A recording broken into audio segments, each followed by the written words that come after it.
The government has agreed to enforce a Conditional Movement Control Order in Selangor, Kuala Lumpur and Putrajaya effective from 12:01 a.m. on October 14th to October 27th. This was announced over live stream by Senior Minister Datuk Sri Ismail Sabri Yaakob. He says the decision was reached at a special National Security Council meeting chaired by PM Tan Sri Muhyiddin Yassin after receiving the advice of the Health Ministry and taking into consideration the increasing cases and spread of COVID-19 in Klang, Petaling and Gombak. In addition, Sabah will be placed on CMCO from October 13 to October 26, while Felda Umas Tawau will be under TEMCO for the same period. The country recorded 563 new cases today, the bulk of which still sits in Sabah, with 2 deaths and 6 new clusters detected. According to Sabri, movements across districts would not be allowed, and workers that will need to show a letter of approval from the employer. In the closed list included all forms of learning institutions, suraus and non-Muslim houses of worship, all sport and recreational activities, among others. Only 2 per household will be allowed to go out and purchase necessities. However, all economic, industry and manufacturing activities will still be allowed to operate, with further details to be announced by MKN soon.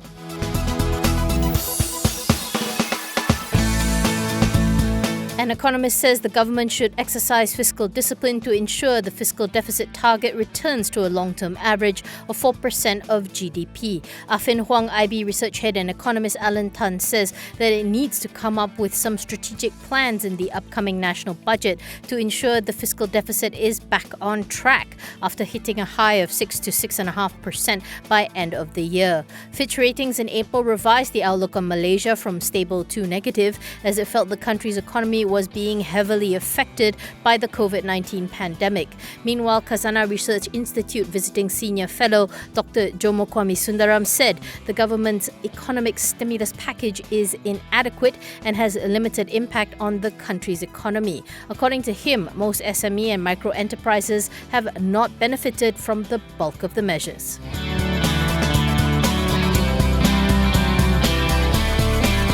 UMW Holdings says its automotive market share in Malaysia achieved a new record high of 53.7% thanks to better sales of Toyota and Perodua cars. The group registered higher sales in the third quarter, with Perodua recording its highest ever monthly sales during the quarter.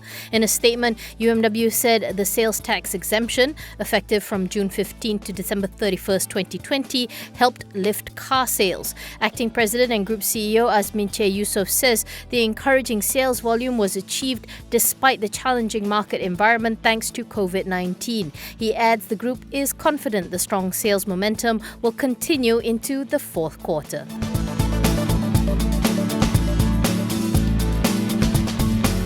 MyNews Holdings is bringing South Korean convenience store brand CU to the Malaysian market. It signed a 10-year licensing agreement with BGF Retail, which runs the CU line of stores. There are some 15,000 CU stores in the Republic.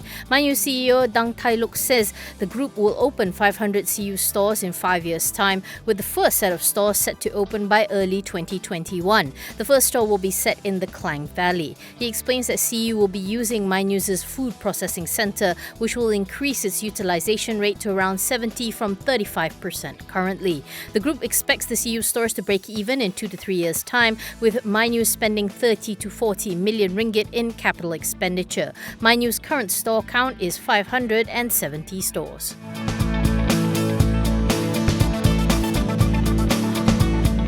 The Court of Appeal has dismissed the appeal by Low Tiam Hock, former EC of Umw Holdings, to review the notes of proceedings by the Sessions Court judge, which had convicted and sentenced him for market manipulation more than 20 years ago. The 3-member bench said the decision to dismiss Low's appeal was unanimous. Earlier, Low's counsel, Tan Sri Muhammad Shafi Abdullah, argued that there were conflicting notes of proceedings, therefore rendering doubt whether the trial judge referred to the right notes in reaching a decision in 2016. Shafi said the trial judge did not authenticate the notes of proceedings at the end of every day as per normal practice. The COA judges said it was obvious that the Sessions Court judge referred to the right notes, and the failure to authenticate was not fatal and not detrimental to the conviction entered. Low was sentenced to 5 years jail and a 5 million ringgit fine.